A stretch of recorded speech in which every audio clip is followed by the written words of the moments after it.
First of all, thank you for coming here. We know this you have your busy schedules, but you still need time for us. So today, I'd like to welcome you to Time Zone. Yay! So yeah, so I know this is not your first time sa Time Zone, perhaps not even sa venue na to.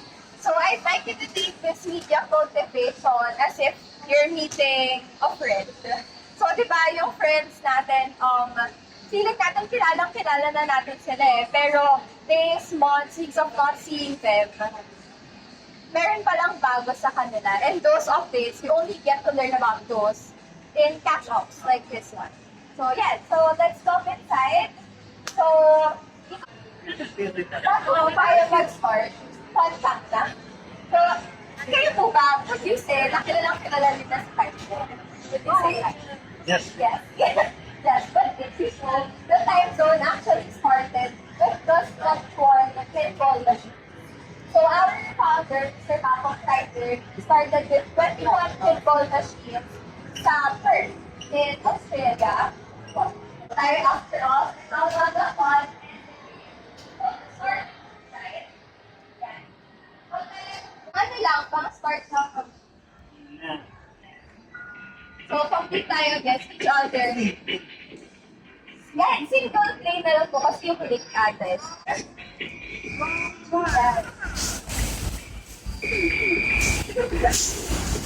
Pinakamadali na basketball player. Wow! Ito pwede ipadala sa play.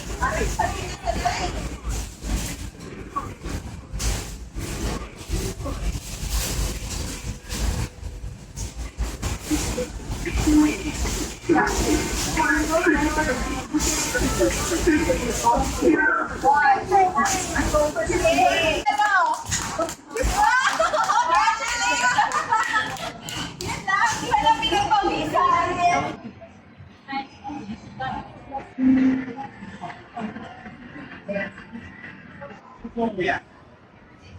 So, it's very popular adopted for tapos you can see na meron siyang kasi itong short wave coding, this is something new when you did the time zone actually. So this concept started here in the Philippines and then was later adopted sa different regions or orbits or countries natin.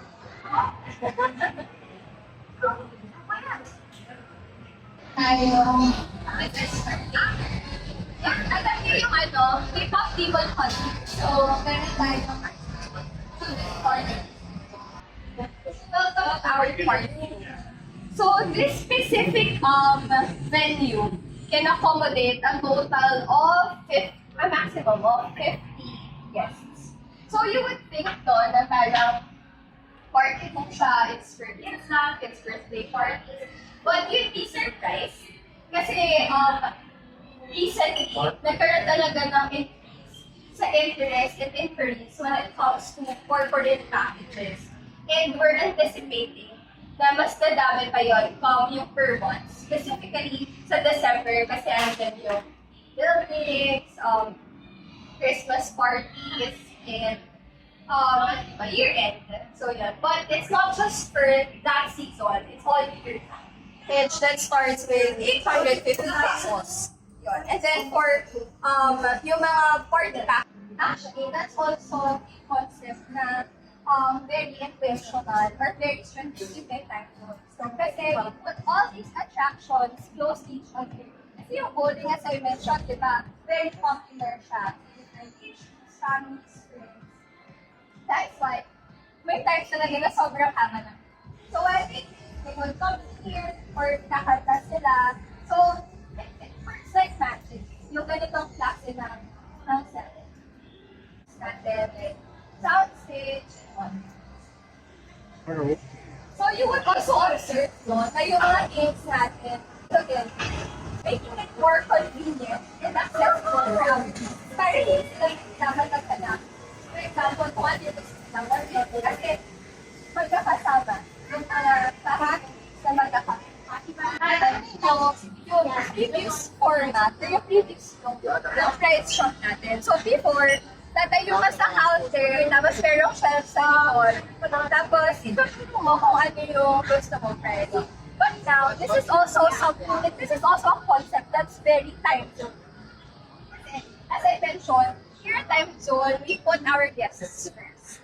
So, ang gusto natin, from the moment that they enter, hanggang lumabas sila, ma-feel nila na very intentional tayo in what we do. That's why, ngayon, we made it a point na pwede na silang pumasok sa price shop and they can choose the prices for themselves. So, pwede nilang inspect, pwede nilang kawakan. So, hindi na lang siya basta nuno. So, it's as if talaga walking inside the gift shop and, choosing what best fits your interest or whatever you like.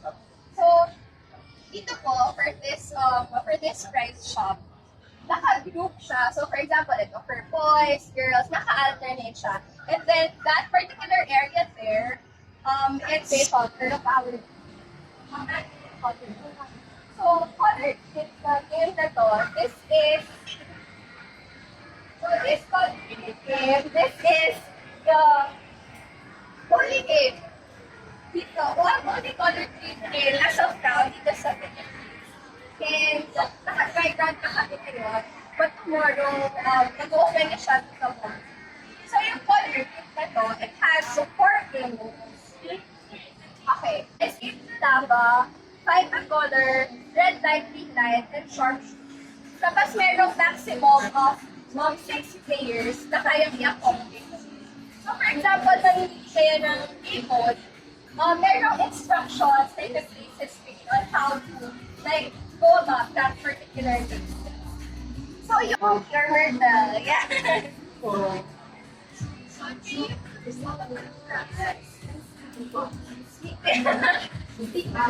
actually,